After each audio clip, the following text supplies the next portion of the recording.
El Cristo Negro que llora. La historia comenzó en un pueblo rodeado de montañas verdes y neblina persistente, en el corazón de Chiapas. Las mañanas ahí solían despertar con el canto de aves y el murmullo lejano de los ríos. La iglesia del pueblo se alzaba sencilla, con muros oscuros por el paso del tiempo. Dentro de ella, una imagen destacaba sobre todas las demás. Era un Cristo de piel oscura, tallado con rasgos serenos y mirada profunda. Los habitantes lo llamaban simplemente el Cristo Negro. Nadie recordaba con exactitud cuándo había llegado al templo. Algunos decían que fue traído por antiguos misioneros. Otros afirmaban que apareció tras una larga caminata desde tierras lejanas. La imagen se convirtió pronto en el centro de la devoción local, no por imponencia, sino por la calma que transmitía. Las personas acudían a él en busca de consuelo. Le hablaban en silencio, como si escuchara con atención paciente. El Cristo Negro parecía observar sin juzgar. Su presencia se sentía distinta, cercana. Durante años, la vida del pueblo transcurrió sin grandes cambios. Las fiestas religiosas se celebraban con música y flores. La iglesia se llenaba de velas encendidas y rezos suaves. El Cristo Negro permanecía inmóvil, testigo silencioso de todo, hasta que una mañana algo alteró la rutina. Una mujer que limpiaba el altar notó un brillo extraño en el rostro de la imagen. Pensó que era reflejo de la luz, pero al acercarse, vio algo que la hizo detenerse. Había una línea húmeda descendiendo por la mejilla del Cristo. La mujer retrocedió, confundida. Se persignó sin saber qué pensar. Llamó a otras personas para que observaran. Pronto, varios ojos confirmaron lo mismo. Parecía una lágrima. Nadie se atrevía a tocar la imagen. El silencio se apoderó del templo. Algunos cayeron de rodillas. Otros miraron con temor contenido. La noticia se extendió por el pueblo en cuestión de horas. Las campanas comenzaron a sonar sin un motivo claro. La iglesia se llenó de gente. Todos querían ver con sus propios ojos. La lágrima seguía ahí, no caía, no desaparecía, solo permanecía, como suspendida en el tiempo. Los ancianos murmuraban oraciones antiguas. Decían que no era la primera vez que algo así ocurría en el mundo, pero para ese pueblo, era algo completamente nuevo. Algunos pensaron que era un aviso, otros creyeron que era un mensaje de consuelo. Nadie se ponía de acuerdo. Las autoridades religiosas fueron llamadas. Observaron con cuidado la imagen. Buscaron explicaciones materiales, humedad, filtraciones, cambios de temperatura, pero ninguna explicación parecía suficiente. La lágrima no se comportaba como agua común, no se evaporaba, no corría libremente, simplemente estaba ahí. Con el paso de los días, más personas comenzaron a llegar, desde comunidades cercanas, desde lugares lejanos. La historia del Cristo Negro que lloraba comenzó a viajar. Cada visitante traía su propia interpretación. Algunos llegaban con fe renovada, otros con duda y curiosidad. El pueblo se transformó, las calles se llenaron de voces distintas. La iglesia permanecía abierta casi todo el día. El Cristo Negro seguía en silencio, pero su rostro parecía más expresivo, como si cargara un peso invisible. Algunas personas afirmaban sentir una emoción intensa al mirarlo. No tristeza exactamente, más bien una mezcla de calma y reflexión profunda. Otros decían que al rezar frente a él, sentían alivio, como si algo pesado se hiciera más ligero. La lágrima, con el tiempo, desapareció, sin anuncio, sin explicación. Una mañana simplemente ya no estaba. Eso no calmó las preguntas. Al contrario, las multiplicó. ¿Por qué apareció? ¿Por qué se fue? ¿Volvería a suceder? El Cristo Negro regresó a su apariencia habitual, pero ya no era el mismo para quienes lo habían visto llorar. El pueblo tampoco volvió a ser igual. Algo había cambiado en la forma de mirar, en la manera de escuchar, en la forma de rezar. La historia apenas comenzaba, porque aquel primer llanto no sería el último episodio que marcaría la memoria colectiva. El Cristo Negro ya había dejado una huella profunda, y el silencio que siguió estaba cargado de significado, como si algo más estuviera esperando el momento adecuado para manifestarse. Así, entre la fe, la duda y el asombro, comenzó a formarse una leyenda que crecería con cada testimonio, con cada susurro compartido, con cada mirada levantada hacia el altar. El Cristo Negro que llora ya no era solo una imagen, era una pregunta abierta, una presencia viva en la memoria del pueblo, y su historia estaba lejos de terminar. La calma aparente regresó por un tiempo al pueblo, aunque ya nada se sentía del todo igual. Las personas seguían con sus labores diarias, pero algo flotaba en el ambiente, una sensación difícil de nombrar, como si todos caminaran con mayor cuidado en sus palabras. El Cristo negro seguía en el altar, inmóvil y sereno, sin rastro visible de aquella lágrima. Aún así,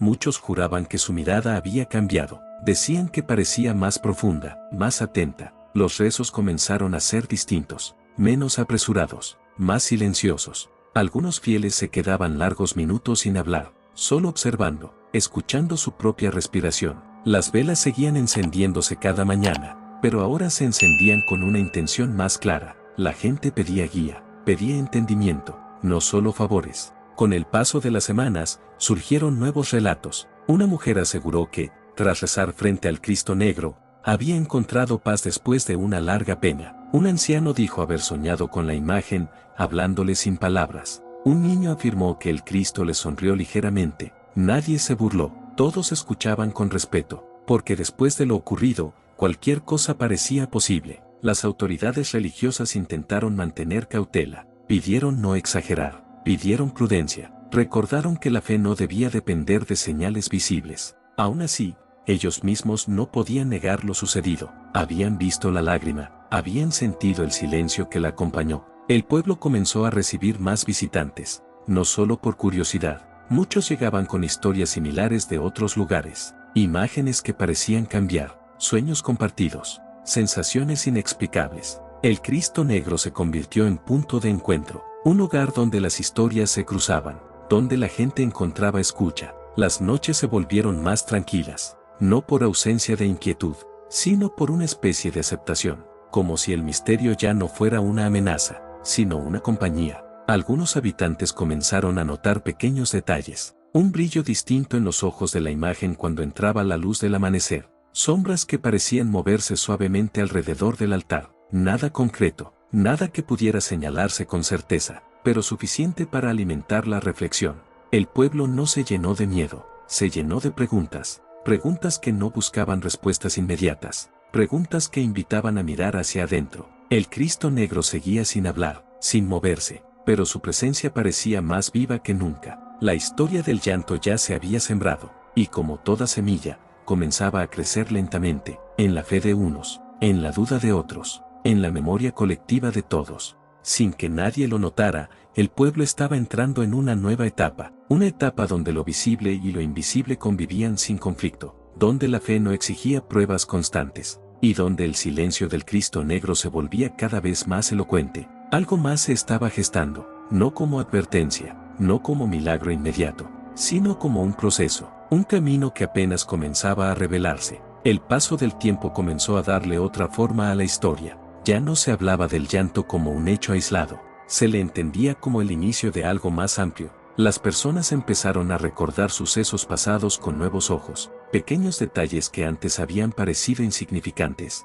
ahora adquirían otro sentido. Un antiguo sacristán contó que años atrás había notado humedad en el rostro de la imagen. En aquel momento no le dio importancia, ahora lo mencionaba con cautela, no como prueba, sino como recuerdo. Otros recordaron que el Cristo negro siempre había sido distinto. Su madera no se sentía fría al tacto, su expresión parecía cambiar según la luz. Nadie lo decía con certeza, pero muchos lo sentían. El pueblo empezó a registrar los testimonios, no en documentos oficiales, sino en cuadernos sencillos, en hojas sueltas, en relatos contados junto al fogón. Cada versión era distinta, pero todas compartían un tono común: respeto, silencio, reflexión. El Cristo negro comenzó a ser visitado no solo por creyentes, también por personas que buscaban comprender, investigadores, viajeros, curiosos. Llegaban con cámaras y libretas, observaban la imagen durante horas, anotaban cada detalle, pero se iban sin conclusiones firmes. Decían que no había nada fuera de lo común,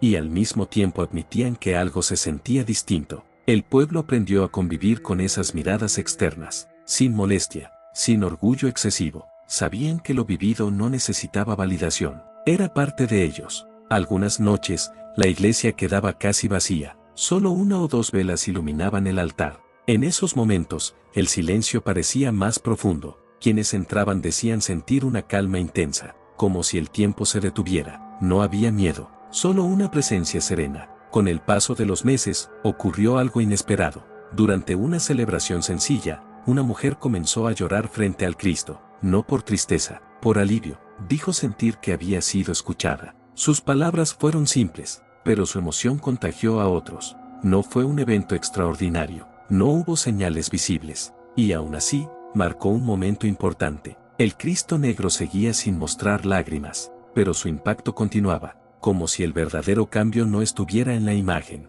sino en quienes se acercaban a ella. La historia dejó de centrarse en el fenómeno, y comenzó a centrarse en las personas, en cómo habían cambiado, en cómo se escuchaban más, en cómo compartían sus cargas. El pueblo se volvió más unido, no por obligación, sino por una comprensión silenciosa. Habían vivido algo que no se podía explicar del todo, y eso los había vuelto más atentos, más humanos. El Cristo negro permanecía, siempre presente, siempre en silencio, como un espejo tranquilo, reflejando lo que cada quien llevaba dentro, y así, sin anuncios ni grandes señales, la historia avanzaba, no hacia una respuesta final, sino hacia una profundidad mayor, donde el misterio no exigía ser resuelto, solo respetado. El tiempo siguió su curso y con él llegaron nuevas generaciones que escucharon la historia desde niños. Para ellos, el Cristo negro que llora no era un suceso reciente, era parte natural del relato del pueblo, algo que se aprendía junto con los nombres de las calles y las montañas. Los más jóvenes escuchaban atentos, sin miedo, con curiosidad serena. Los mayores cuidaban la forma de contarla, no exageraban, no añadían adornos innecesarios. Decían que lo importante no era la lágrima, sino lo que había provocado después. La iglesia se convirtió en un espacio distinto, no más solemne, más humano. La gente entraba sin prisa, se sentaba, respiraba. Algunos ni siquiera rezaban palabras aprendidas, solo permanecían en silencio. El Cristo negro seguía ahí, con su expresión calmada, sin gestos visibles, pero con una presencia que muchos describían como acompañante. Durante una temporada de dificultades para la región, el pueblo se mantuvo unido, no porque esperaran un milagro visible, sino porque habían aprendido a apoyarse. El recuerdo del llanto seguía vivo, no como advertencia, sino como recordatorio de sensibilidad, de empatía. Algunos visitantes insistían en buscar una explicación definitiva, pedían análisis, solicitaban permisos para examinar la imagen.